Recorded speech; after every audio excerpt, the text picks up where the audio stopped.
संघर्ष की एक नई गाथा को लिख करके विकास की यात्रा को तय किया है। लकड़ी की कारीगरी कैसे होती है, नगीना के कारीगरों ने दुनिया के सामने अपनी हाथ के हुनर का लोहा मनवाया है।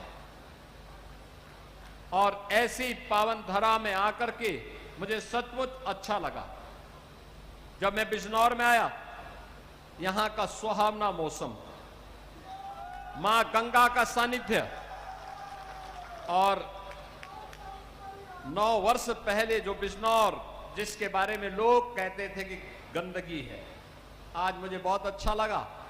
एक और बार एसोसिएशन के पदाधिकारी थे, हमारे अधिवक्ता थे, दूसरी ओर अन्नदाता किसान और युवाओं का हुजूम, सड़कों पर व्यापार मंडल के पदाधिकारियों का समूह यहां की सड़कों पर स्वागत के लिए उतावला दिखाई दे रहा था और स्वच्छ बिजनौर का एक नया संदेश दे रहा था।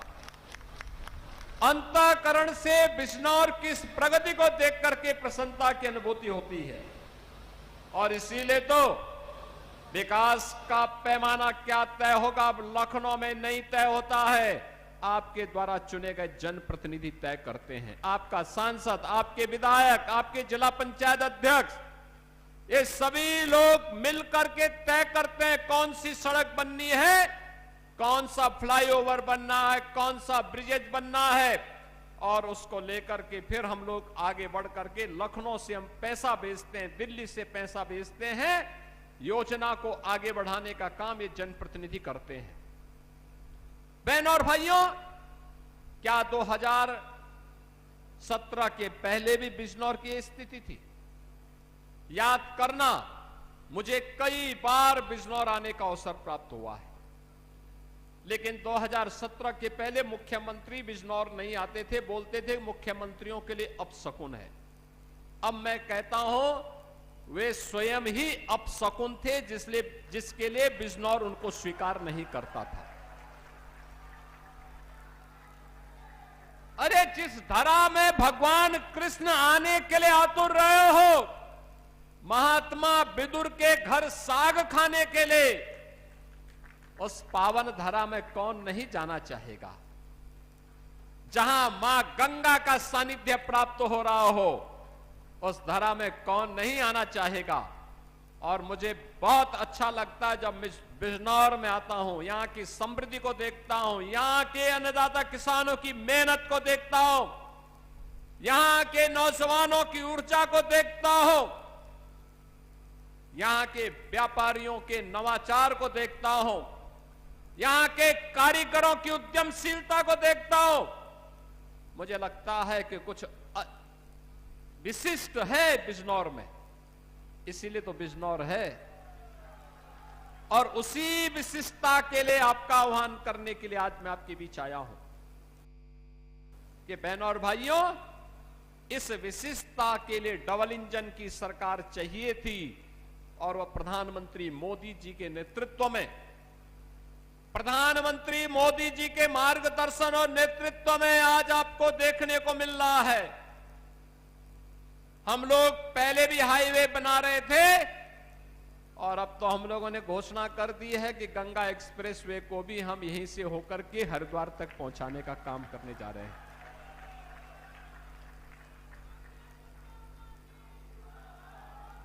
अब मेडिकल कॉलेज भी है, तो बिजनौर में नर्सिंग कॉलेज का भी अब आधारशिला रख करके इस काम को तेजी के साथ आगे बढ़ा दिया गया है।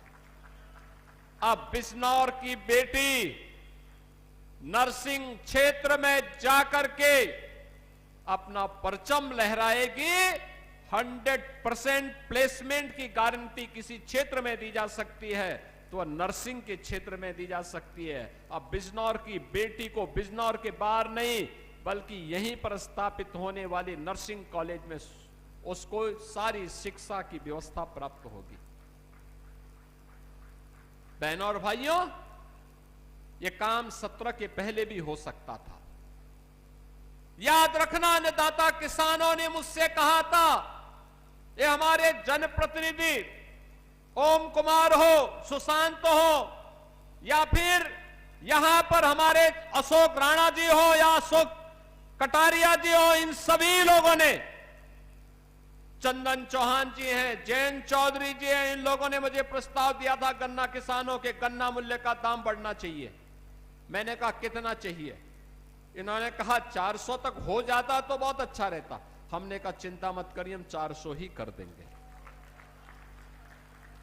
बहनों और भाइयों, याद करिए 2017 के पहले 10-10 वर्षों तक गन्ना मूल्य का भुगतान नहीं होता था। कोई नई वैरायटी नहीं दी जाती थी।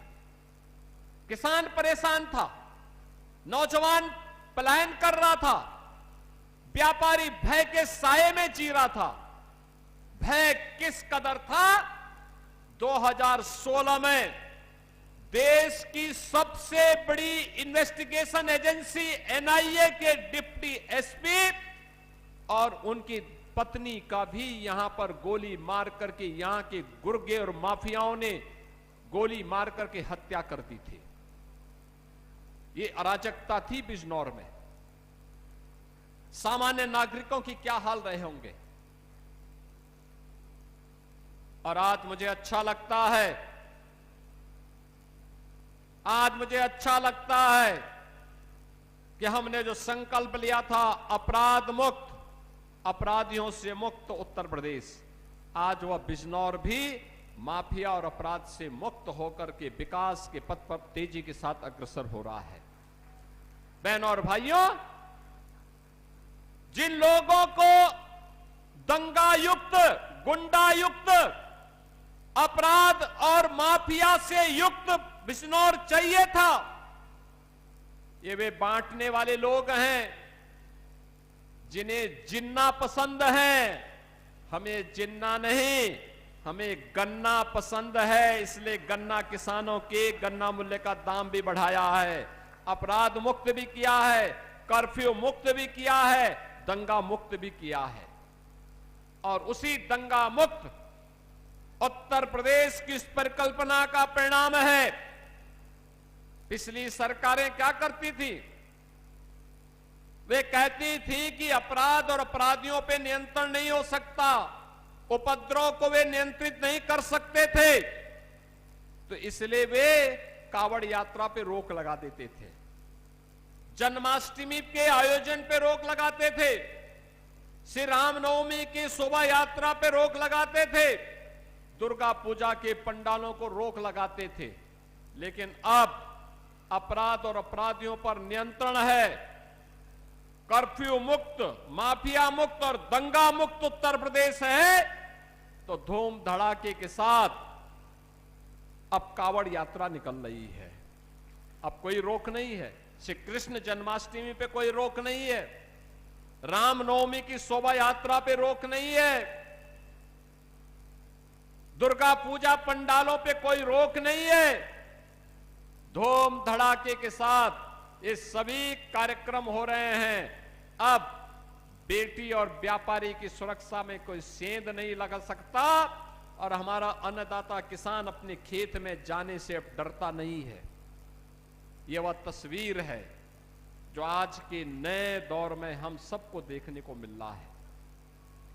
कोई सोचता था बिजनौर में इतना विकास होगा और बिजनौर इस तेजी के साथ विकास के पथ पर अग्रसर होगा, लेकिन आज ये साकार हुआ है।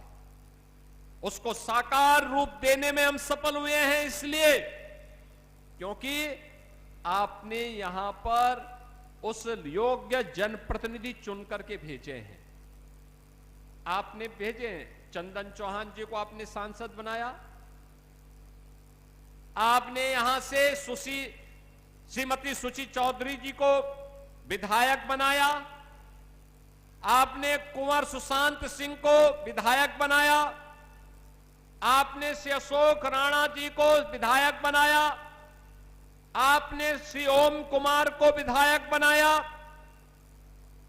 ये लोग केवल विधायक ही नहीं और सांसद ही नहीं, जब बिजनौर में है तो जनता के बीच और बिजनौर के बाहर हैं तो दिल्ली में या लखनऊ में जाकर के बिजनौर के विकास की योजना की पैरोकारी करते हैं, वहां पर एक एक मंत्री के साथ बैठक करते हैं, मेरे साथ बैठक करते हैं और फिर उन योजनाओं को यहां जमीनी धरातल पर उतारने के लिए प्रयास जो करते हैं, वह प्रयास आज बिजनौर के अंदर देखने को मिल रहा है। बहनों और भाइयों, महात्मा विदुर की उन स्मृतियों को लेकर के आज बिजनौर मजबूती के साथ आगे बढ़ रहा है और उन्हीं बातों को लेकर के आज मुझे बिजनौर में 1000 करोड़ रुपए की मात्र 2 विधानसभाओं की बात कर रहा हूं। पिछले दिनों में बड़ा पूर्ण आया था और उस समय मैंने बुरहानपुर में सैकड़ों करोड़ की परियोजनाओं का लोकार्पण और शिलान्यास किया था और वहां पर मुझे लगभग 3000 उन पाकिस्तान और बांग्लादेश से विस्थापितों को उनके जमीन के पट्टे उनको उपलब्ध करवाने का भी अवसर प्राप्त हुआ था, जो लोग लगभग 8 दशक से इंतजार कर रहे थे। 8 दशक से जिनके साथ न्याय नहीं हो पाया था। देश का विभाजन कांग्रेस के पाप के कारण हुआ, लेकिन खामियाजा इन सिख बंधुओं ने भुगता था। इन सिख बंधुओं ने भुगता था। पंजाब से आने वाले इन बंधुओं ने भुगता था। बांग्लादेश से आने वाले इन बंधुओं ने भुगता था। आज भी आप देखते होंगे बांग्लादेश में क्या पाप होता है। वहां पर दलित मारा जाता है, लोगों के मुंह बंद हो जाते हैं, कोई बोलता नहीं। उनके घर जलाए जाते हैं, कोई बोलता नहीं है। योगेंद्र नाथ मंडल के पाप के कारण ये हत्याएं हो रही हैं। बहनों और भाइयों, जब ये देश आजादी की लड़ाई लड़ रहा था, उस समय देश के अंदर 2 ऐसे महापुरुष थे जो उस समय दलितों की आवाज बनकर के देश की आजादी की लड़ाई में अपना योगदान देते थे। एक थे बाबा साहब डॉक्टर भीमराव अंबेडकर और दूसरा नाम था श्री योगेंद्र नाथ मंडल का। बाबा साहब भीमराव अंबेडकर सदैव भारत के अंदर भारत की आजादी के लिए ब्रिटिशर के खिलाफ लगातार मोर्चाबंदी किए थे, लगातार लड़ते रहे। योगेंद्र नाथ मंडल भी इस लड़ाई को मजबूती के साथ आगे बढ़ाते रहे। कांग्रेस ने बाबा साहब भीमराव अंबेडकर को हमेशा अपमानित करने का काम किया, लेकिन जब देश की आजादी नजदीक आई, बाबा साहब भीमराव अंबेडकर मजबूती के साथ देश की आजादी की लड़ाई से जुड़े रहे। लेकिन योगेंद्र नाथ मंडल मुस्लिम लीग के बहकावे में आ गए। यह देश आजाद होता है, बाबा साहब भीमराव अंबेडकर भारत के न्याय और कानून मंत्री बनते हैं। योगेंद्र नाथ मंडल पाकिस्तान चले जाते हैं, वे पाकिस्तान के कानून मंत्री बनते हैं। परिणाम क्या? देश का विभाजन होता है। विभाजन के बाद भी हिंदुओं का कत्लेआम नहीं रुकता है। योगेंद्र नाथ मंडल पाकिस्तान के प्रधानमंत्री से कहते हैं कि कत्लेआम रुकना चाहिए, तो वहां के प्रधानमंत्री ने कहा कि हम नहीं रोक सकते, क्योंकि हमने तो इस्लामिक स्टेट के रूप में पाकिस्तान को मान्यता दी है। योगेंद्र नाथ मंडल को अपनी जान बचा करके भाग करके वापस हिंदुस्तान आना पड़ा था। 1950 से लेकर के अगले 15-17 वर्ष वह व्यक्ति गुमनाम जीवन जी करके हमेशा के लिए इतिहास में विलीन हो गया। बाबा साहब भीमराव अंबेडकर, जिन्होंने देश के वंचितों के लिए, दलितों के लिए, पिछड़ों की लड़ाई को लेकर के लड़ाई लड़ते रहे, आज भारत के अंदर, दुनिया के अंदर वंचितों और दलितों के मसीहा के रूप में सारे समाज के लिए पूज्य हो गए। बहनों और भाइयों, ये है 2 उन महापुरुषों की लड़ाई। एक ने देश के हित में काम किया था, एक ने देश के विभाजन के लिए कार्य किया था। और मैं ये बात आप सबसे इसलिए कह रहा हूं क्योंकि कुछ लोग फिर से आ गए हैं जो योगेंद्र नाथ मंडल बनना चाहते हैं। नाम बाबा साहब का लेंगे लेकिन काम योगेंद्र नाथ मंडल का करेंगे। वे काम योगेंद्र नाथ मंडल का काम कर रहे हैं। मैं देखता हूं जब दलितों का उत्पीड़न होता है उनके मुंह में फेविकोल लग जाता है, और जब जाति के नाम पर हिंदू हिंदू को लड़ाना होता है तब वह दलित को जाट के साथ, दलित को ब्राह्मण के साथ, दलित को गुर्जर के साथ, दलित को क्षत्रियों के साथ, दलित को वैश्यों के साथ लड़ा करके सामाजिक ताने बाने को छिन्न भिन्न करने का पाप कर रहे हैं। बहनों और भाइयों, हम सबको इस प्रकार की उस दुष्प्रवृत्ति से जो देश को विभाजित कर रही है, कमजोर कर रही है, उसे सतर्क और सावधान होना होगा। ये लोग सामाजिक ताने बाने को छिन्न भिन्न करना चाहते हैं। इनका विकास का कोई एजेंडा नहीं, समाज को बहकाने का काम कर रहे हैं। अराजकता और गुंडागिर्दी के बल पर गरीबों की आवाज को दबाना चाहते हैं। यह स्वीकार्य नहीं होना चाहिए, हरगिज नहीं। मैं आपको आश्वस्त करने के लिए आया हूं। आपने डबल इंजन सरकार के कार्य को पिछले 10 वर्ष के अंदर देखा है। आपने देखा होगा पहली बार हुआ है, पहली बार हो रहा है। विकास और समृद्धि का लाभ कैसे मिलता है? ये डबल इंजन की भाजपा की सरकार ने आने के तत्काल बाद सबसे पहले काम किया था अन्नदाता किसानों की कर्ज माफी का कार्यक्रम, कृषक दुर्घटना बीमा योजना। आपने देखा होगा आपदा के कारण किसान हो या बटाईदार या उसके परिवार का कोई सदस्य आपदा का शिकार होता है तो सरकार उसके लिए धनराशि उपलब्ध करवाती है। 5 लाख रुपए की सहायता उस परिवार को देती है। अभी मंच पर मैंने कुछ परिवारों को दिया है। गरीब कोई भी हो, दलित है, वंचित है, अति पिछड़ी जाति का व्यक्ति है, आवास नहीं है, सरकार उसको प्रधानमंत्री आवास योजना या मुख्यमंत्री आवास योजना में आच्छादित करके उसको सिर ढकने के लिए आवास उपलब्ध करवाती है। बहनों और भाइयों, भेदभाव कोई नहीं, हर गरीब को फ्री में राशन की सुविधा। मुझे आश्चर्य होता है, कभी कांग्रेस के एक राज्य में एक प्रधानमंत्री ये कहने के लिए मजबूर हुए थे कि मैं 85 रुपया बेचता हूं लेकिन जमीन में 15 रुपया पहुंचता है। 100 रुपया बेचता हूं, जमीन में 15 रुपया पहुंचता है। 85 रुपया कौन खा जाता था? 85 रुपया खाने वाले यही लोग हैं जो आज सपा और कांग्रेस के रूप में आपको दिखाई दे रहे हैं। ये पैसा किसी युवा की छात्रवृत्ति का पैसा था, किसी गरीब के राशन का पैसा था, किसी गरीब के लिए आवास का पैसा था, किसी वृद्धजन के लिए, किसी निराश्रित महिला के लिए और किसी दिव्यांग जन के पैसा, उनकी पेंशन का पैसा था। यह पैसा किसी अन्नदाता किसान का था, यह पैसा किसी गरीब का था, लेकिन इसको डकारने का काम ये लोग कर जाते थे, इसलिए पैसा आप तक नहीं पहुंचता था। आज आप देखते होंगे डीबीटी के माध्यम से एक क्लिक किया, प्रदेश के 3 करोड़ 26 लाख अन्नदाता किसान के खाते में प्रधानमंत्री किसान सम्मान निधि का लाभ पहुंचता है। एक बार बटन दबाते हैं लखनऊ में, पैसा सीधे एक साथ 1 करोड़ 6 लाख दिव्यांग जनों, निराश्रित महिलाओं और वृद्ध जनों के खाते में पेंशन का पैसा उनके खाते में जाता है।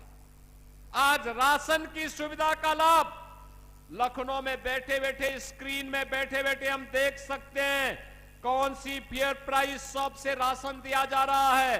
और अगर कहीं कोई गड़बड़ कर रहा है तो लखनऊ में हमारी स्क्रीन अलर्ट कर देती है कि फलानी जगह फलानी दुकान में घटतोली हो रही है, वहां पर इस प्रकार का कार्य हो रहा है, और तत्काल छापेमारी करके हम गिरफ्तारी कर लेते हैं।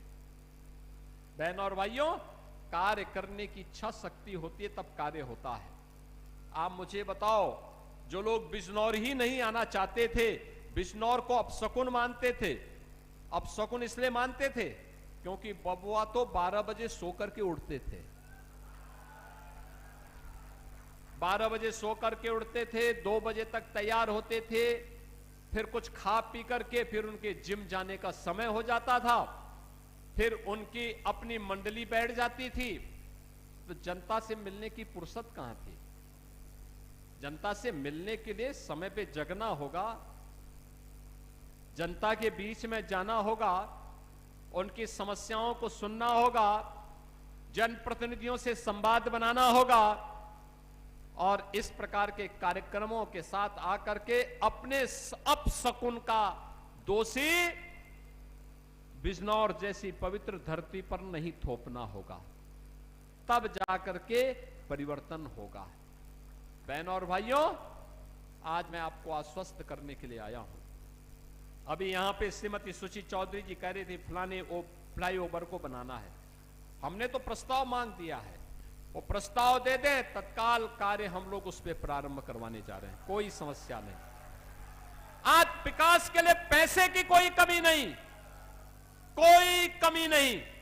और मैं तो बोलता हूं सभी जनप्रतिनिधियों से, मैं तो बैठक लेने के लिए स्वयं आया था। मैंने मुरादाबाद में भी इस मंडल की बैठक ली और मैंने कहा भी जो रोड बननी है, जहां जहां पुल बनने हैं, जहां जहां फ्लाईओवर बनना है, प्रस्ताव लाओ।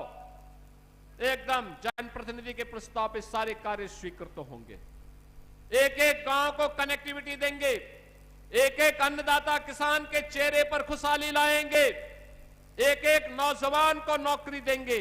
और मुझे बहुत अच्छा लगता है, बहुत अच्छा लगता है जब मैं अब नौकरी के लिए नियुक्ति पत्र वितरित करता हूं तो बिजनौर का नौजवान भी नौकरी पाता है।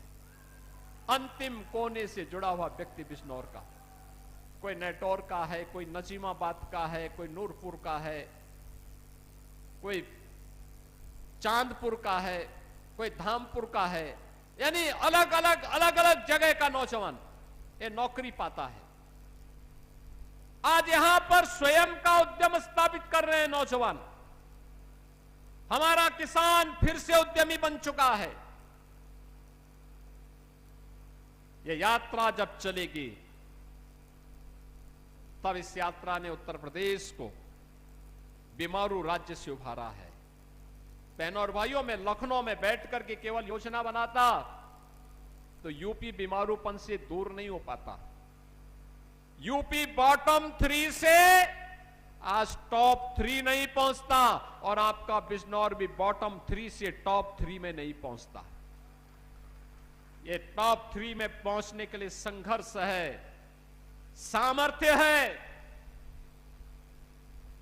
आपके साथ मिलकर के समन्वय है और एक साथ मिलकर के विशुद्ध भाव के साथ आगे बढ़ने का कार्य है। और उस इच्छा शक्ति के साथ आज हम सब आपके पास आए हैं कि बहनों और भाइयों, विकास की इस प्रक्रिया को हमें मजबूती के साथ आगे बढ़ाना है, बिना रुके, बिना डिगे, बिना थके। ये यात्रा अनवरत रूप से आगे बढ़नी चाहिए और उसी यात्रा को आगे बढ़ाने के लिए आज हम सब आपके बीच में आए हैं। 1000 करोड़ रुपए की इन परियोजनाओं के लोकार्पण और शिलान्यास के लिए, जिसमें आपके यहां हमने पहले भी कहा कि यहां पर बहनों और भाइयों गन्ना मूल्य का भुगतान, साथ साथ आजादी के बाद नजीमाबाद ब्लॉक का एक गांव पड़ता है हल्दू खाता। कौन भारतेंदु सिंह जी जानते होंगे हल्दू खाता? बहनों और भाइयों, हल्दू खाता में आजादी के 70 वर्षों के बाद भी बिजली नहीं आई थी। हमारी सरकार जब डबल इंजन की सरकार आई, हमने वहां बिजली पहुंचाने का काम किया है। और अब मुझे बताते हुए प्रसन्नता है कि गंगा एक्सप्रेसवे की कनेक्टिविटी को हम मजबूत कर रहे हैं। गोरखपुर शामली एक्सप्रेसवे गंगा बैराज पर पुल की तैयारी भी हमारी चल रही है। ये मजबूती के साथ आगे बढ़ने जा रहा है। यहां पर मोहम्मदपुर देवमल में मिनी स्टेडियम के निर्माण का कार्य किया जा चुका है। विकासखंड सियोहरा में मिनी स्टेडियम का निर्माण कार्य प्रारंभ किए जाने की तैयारी चल रही है। और इसके साथ ही याद करिए, जो बिजनौर पहले बदनाम था, आज 790 करोड़ की बेल्जियम की कंपनी अग्रिस्ट मासा का सीबीजी का प्लांट है, तो यहां पर 250 करोड़ का, री एनर्जी डायनेमिक्स का 198 करोड़ का और एनर्सल एलाइज का भी यहां पर निवेश आया है। यानी इतने बड़े पैमाने पे बड़े बड़े निवेश आज बिजनौर जनपद में आ रहे हैं। यहां पर विदुर प्रेरणा स्वदेशी ब्रांड यहां पर आज यहां की एक मजबूत पहचान बन रही है। और उस पहचान को आगे बढ़ाने के लिए सरकार ने जो कदम और आगे बढ़ाए हैं, यहां पे मेडिकल कॉलेज का निर्माण पहले ही हो चुका है। यहां पे नर्सिंग कॉलेज और छात्रावास का भी आज लोकार्पण का कार्यक्रम उसके साथ ही किया जा रहा है। ग्राम रावली स्थित कर्ण ऋषि आश्रम पर पर्यटन विकास का कार्य भी आज पूरा हो गया है। राजकीय महिला आईटीआई जहांगीरपुर, मंडारा, ज्ञानपुर, जलीलपुर, चांदपुर का भी लोकार्पण का कार्य किया जा रहा है। विकासखंड मोहम्मदपुर देवमल में police line Bijnor transit hostel का लोकार्पण, गंगा नदी पर निर्मित चौधरी चरण सिंह मध्य गंगा बैराज के बाएं अपलक्ष बंद पर पुनरुद्धार एवं सुरक्षात्मक कार्यों का लोकार्पण भी हो रहा है।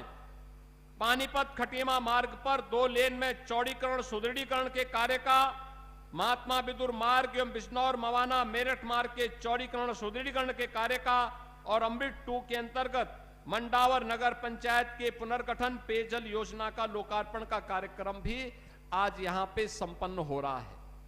बहनों और भाइयों, इसके साथ ही बिजनौर नूरपुर छजेलट मार्ग पर इसके सुदृढ़ीकरण के कार्य का शिलान्यास, धर्मार्थ योजना अंतर्गत बदायूं बिलसी इस्लाम नगर भोजी संभल हसनपुर गजरोला मार्ग पर चौड़ीकरण सुदृढ़ीकरण कार्य का शिलान्यास, रावली मंडावर मासी गोपालपुर सिहोरा नजीमाबाद मार्ग के चौड़ीकरण सुदृढ़ीकरण कार्य का शिलान्यास, विदुर कुटी के समेकित पर्यटन विकास के कार्य का शिलान्यास के साथ ही यहां पर तमाम अन्य विकास की परियोजनाओं को आगे बढ़ाने का कार्य किया जा रहा है।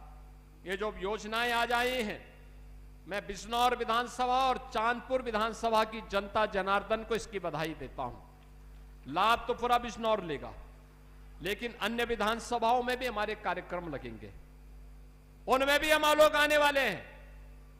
मैं इसके लिए पूरे बिजनौर वासियों को बधाई देता हूं और आश्वस्त करता हूं कि सरकार का जो मंत्र है चरेवेती चरेवेती का, बिना रुके, बिना डिगे, बिना थके, बिना झुके, जनता जनार्दन की आवाज को सर्वोपरि रखते हुए आपकी सुरक्षा, आपके लिए सुशासन और आपकी समृद्धि के लिए यह डबल इंजन की सरकार निरंतर कार्य करेगी। इस विश्वास के साथ आप सभी को मैं इन सभी परियोजनाओं की हृदय से बधाई और शुभकामनाएं देते हुए अपनी वाणी को देता हूं विराम। आप सब मेरे साथ बोलेंगे जय जय श्री राम। बहुत बहुत तो देखिए बिजनौर दौरे